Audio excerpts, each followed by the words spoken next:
Ndị be anyị ekene m unu. I greet you from my heart. Thank you for stopping by. Today, achọrọ m share the two reasons m ji wee disagree with this new note ewepụtara kịta.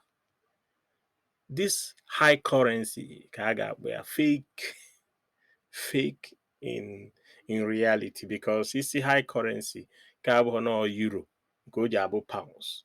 No, Nigerian money ka abịazi eme na ọ ga-enwe maybe 5,000 naira, na ọ ga-enwe 2,000, and I don't know what they actually meant.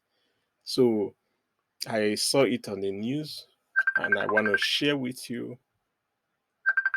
Probably you've heard about Mamonye na Akpomifa.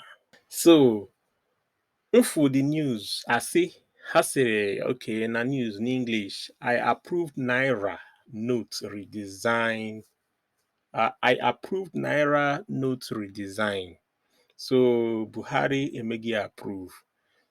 Mana unu ke ifu nuku. In a comment section. For me personally, I don't like it. And one of the reasons is because it will be easy for them to carry. Ndị mmadụ eburu ego na-agbafu.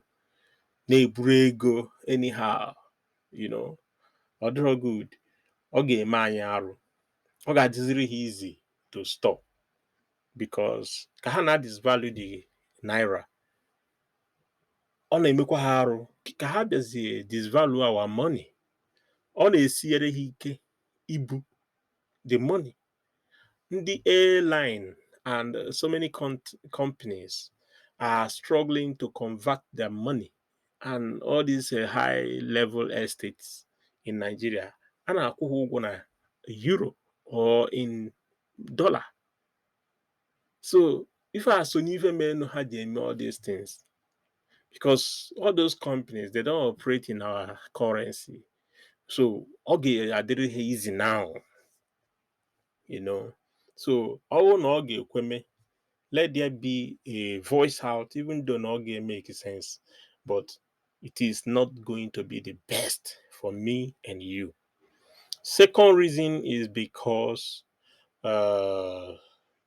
it will normalize this very agari to z. My point here is also to say that ichenji naira anyị, ọ bụrụ na ajụrụ anyị sisi kwuo obi anyị before a na-eme ife a, m ga-asị n'ụzọ ihe ibu a ngụpụta nke nkachitara kịta, enwere ike nwee many more other reasons why. Afụbeghị m gain mụnwa bụ mmadụ ga-enwe die na m chọrọ ije mee ihe m chọrọ ime, m buru ego a na-anyị m ego anyị kịtazi iburuzie 1 million naira, o make ozi sense. Ego anyị na-ejezi normalize, so there is no more hope that things will get better. There is no more hope that things will get better. That is what this thing is trying to stand for.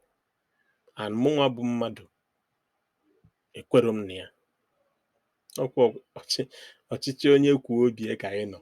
So m wee kwuo na nke m, biko tinye nke gị na comment section. Ayọ gị. Remain blessed and bye.